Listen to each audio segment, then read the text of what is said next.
लोकतंत्र में तानाशाही नहीं चलेगा, नहीं चलेगा। अमित शाह माफी मांगो, माफी मांगो, माफी मांगो, अमित शाह माफी मांगो, माफी मांगो, माफी मांगो, अमित शाह माफी मांगो, माफी मांगो, माफी मांगो, अमित शाह माफी मांगो। माफी।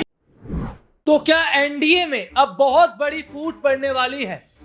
और क्यों नीतीश कुमार केवल अब अपनी कुर्सी के बारे में सोच रहे हैं? और सीएम कुर्सी बचाने के लिए अगर प्रधानमंत्री नरेंद्र मोदी की कुर्सी जाती है तो जाने दीजिए ना, इससे किसी को क्या लेना देना। हम तो दोबारा मुख्यमंत्री बन जाएंगे क्योंकि हमें तो आरजेडी ऑफर कर रही है। और अमित शाह की गलती का भुगतान हम करें, यह कैसे हो सकता है?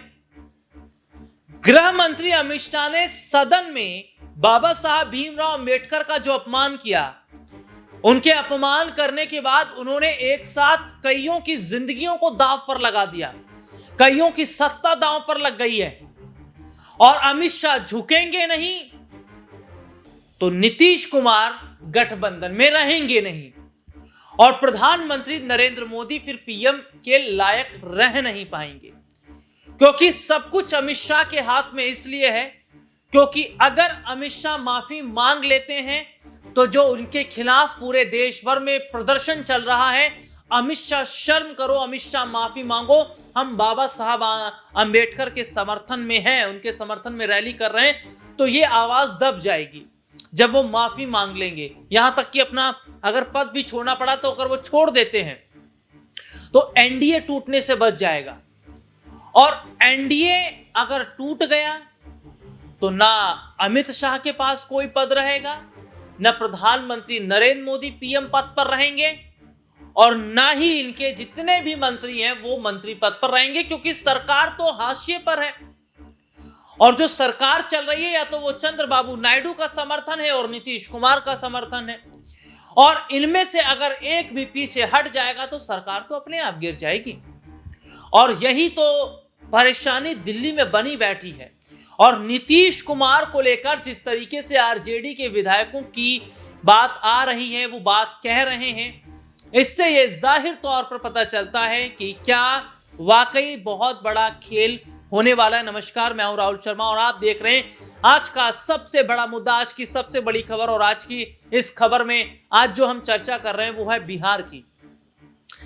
दरअसल नीतीश कुमार का जिक्र इसलिए कर रहे हैं क्योंकि नीतीश कुमार एक बार फिर पलटने की तैयारी कर रहे हैं। और अगर नीतीश पलट गए तो कई जो हैं अब धीरे धीरे फिर सिमटते नजर आएंगे, सरकार उथल पुथल हो जाएगी, सब कुछ सियासत में तहस नहस हो जाएगा।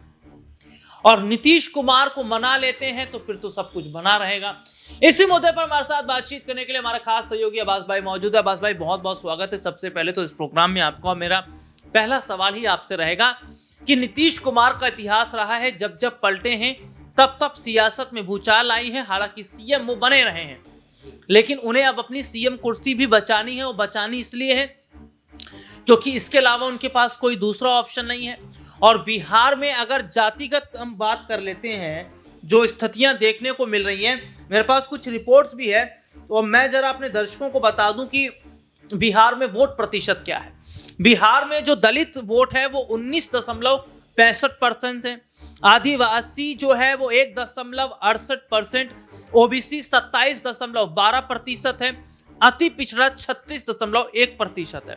और बिहार चुनाव में जो सबसे ज्यादा असर देखने को मिल रहा है वो अति पिछड़ा है और इसके साथ ही साथ दलित वोट बैंक, और इनकी बदौलत ही सीएम अभी तक बनते नजर आए हैं नीतीश कुमार।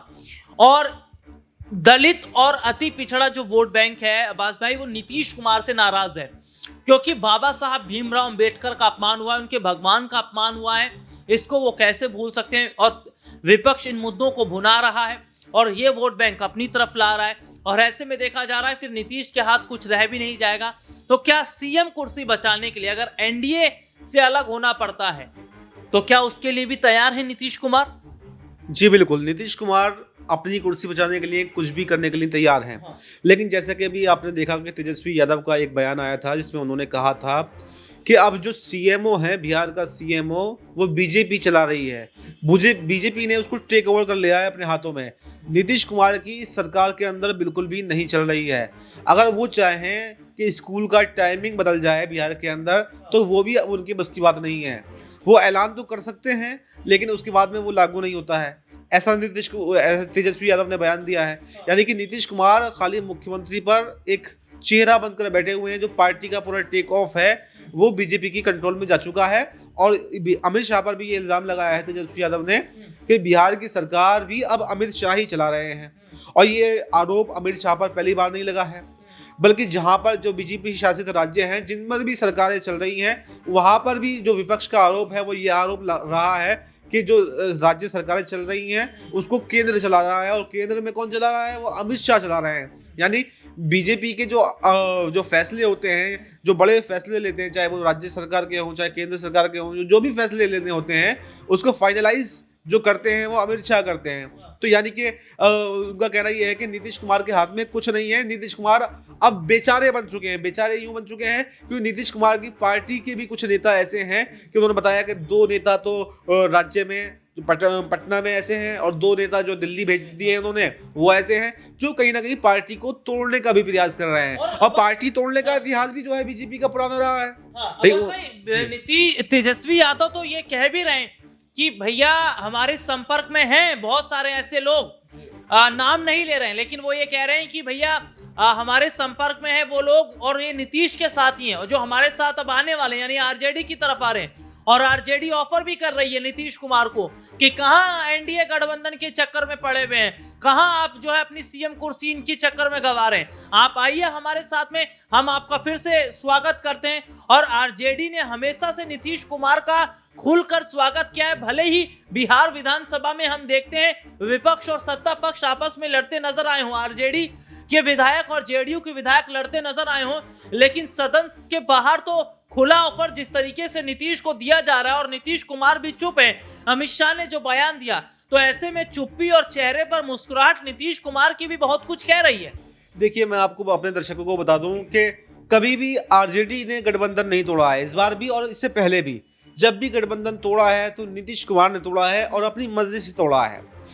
तेजस्वी यादव तो उस दिन से कह रहे हैं कि हमें बताया भी नहीं, कुछ बताते तो सही। उनका ये काफ़ी बयान जो था उनका वायरल भी हुआ था, इसको लोग मजाक में लेकर जा रहे थे कि हमें बताया भी नहीं, या कम से कम एक बार बता तो देते आप कि जाने वाले हैं। तो नीतीश कुमार ने जब भी गठबंधन तोड़ा है तो अपनी मर्जी से तोड़ा है, चाहे वो एनडीए के साथ में तोड़ा हो या फिर आरजेडी के साथ में तोड़ा हो। और दोनों ही दल जो हैं, दोनों ने हमेशा स्वागत किया। हालांकि एनडीए में मतलब बीजेपी ने पिछली बार तो ये साफ कर दिया था, अमित शाह ने खुद ये बयान दिया था कि अब नीतीश कुमार के जो दरवाजे हैं वो एनडीए के लिए हमेशा के लिए बंद हो गए हैं। लेकिन आरजेडी ने कभी भी अपने दरवाजे को बंद नहीं किया है। भले ही उन्होंने सरकार को गिराया हो, लेकिन तब भी उन्होंने कहा कि नीतीश कुमार तो हमारे चाचा हैं, और चाचा से गलती अगर हो गई है तो कोई बात नहीं है, और सुबह का भूला अगर शाम को वापस घर आ जाए तो उसे भूला नहीं कहते हैं। अब्बास भाई, अमित शाह को क्यों दिक्कत हो रही है? ना माफी मांग रहे हैं, ना झुक रहे हैं। आपने गलती भी की है, आपने बयान भी दिया है, और आपके बयान की वजह से एक साथ कईयों की जिंदगियां दांव पर लग गई है, सत्ता दांव पर लग गई है। अगर नीतीश समर्थन वापस लेंगे तो मोदी जी प्रधानमंत्री तो नहीं रह पाएंगे, अमित शाह तो गृह मंत्री नहीं रह पाएंगे, इनका पावर, इनका रसूख खत्म हो जाएगा। इस चीज को अमित शाह क्यों नहीं समझ रहे हैं? और क्या अमित शाह की गलती नीतीश कुमार क्यों भुगते हैं? ऐसा भी कुछ चल रहा है।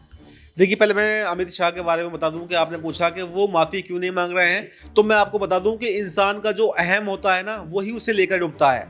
जब तक आप हवा में उड़ रहे होते हैं तो आपको ज़मीन पर गिरने का अंदाज़ा नहीं लगता है कि हम कब गिरने वाले हैं।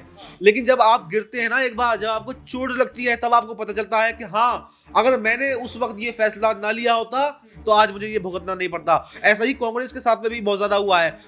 क्षेत्रीय दल पहले कांग्रेस के साथ में थे, उसके बाद में आपने अपने दल बना लिए, जो कहीं ना कहीं जो पूरे पार्टीज फैली हैं, कहीं ना कहीं जो अमित शाह भी, अगर कांग्रेस चाहती तो अमित शाह आज जेल के अंदर बंद होते हैं। लेकिन कांग्रेस ने ऐसा कुछ नहीं चाहा कि कोई अपने आप को वो करे, सबको आज़ादी दी, सब अपने आप रही है, लेकिन कहीं ना कहीं यहाँ पे बीजेपी जो है दूसरों को खत्म करने का प्रयास कर रही है। उसके अंदर गुरूर इतना आ गया है, अहम इतना आ गया है कि वो समझते हैं कि अब हम ही जो है वो सत्ता में रहेंगे और कोई विपक्ष नहीं बचेगा, सारे विपक्ष को हम खत्म कर देंगे। तो कहीं ना कहीं ऐसे ऐसे बहुत सारे बादशाह गुजरे हैं जिनको भी ये लगता था कि अब हम सत्ता पर रहेंगे, लेकिन वक्त ने कुछ ऐसा पासा पलटा कि उनकी पूरी कुर्सी जो है वो गारत हो गई और पूरा का पूरा साम्राज्य जो है उनका डूब गया। तो इसलिए मैं अमित शाह के संदर्भ में भी यही कहना चाहता हूं कि अमित शाह को ये लगता है कि अब हम सत्ता से नहीं जाने वाले हैं, बल्कि जिंदगी भर जो है हम सत्ता की कुर्सी पर बैठने वाले हैं। तो ये अमित शाह का कहीं ना कहीं अहम है, और अगर वो अंबेडकर वाले मुद्दे पर आकर सामने अगर माफी नहीं मांगते हैं तो उनका ये अहम टूटेगा और बीजेपी की सरकार जो है, एनडीए की सरकार जो है केंद्र में, वो अल्पमत में आ जाएगी। नीतीश कुमार और चंद्रबाबू नायडू अपना समर्थन वापस ले लेंगे और एनडीए की सरकार जो है वो गिर जाएगी। बहुत बहुत शुक्रिया आपका। और नीतीश कुमार का एक बड़ा फैसला सब कुछ तहस नहस कर देगा। जैसे रामायण अगर आपने देखी होगी और आपने रामायण पढ़ी है, तो हनुमान जी ने, जब हनुमान जी की पूंछ में आग लगा दी गई थी, तो वो किस तरीके से पूरी लंका को उन्होंने आग के हवाले कर दिया था, पूरी लंका फूंक दी थी। और यही देखा जा रहा है नीतीश कुमार के साथ में कि नीतीश कुमार पर जब बात बन के आई है, तो नीतीश कुमार एक ऐसे बड़े मीडिएटर हैं, एक ऐसे पावरफुल शख्स हैं वो, कि उनका एक कदम और पूरी एनडीए को बर्बाद कर देगा। और अमित शाह की गलती की वजह से पूरा एनडीए कुनबा ही खत्म हो जाएगा। आज के इस प्रोग्राम में तहीं आपसे फिर दोबारा मुलाकात होगी, तब तक ले इजाज़त दीजिए, नमस्कार।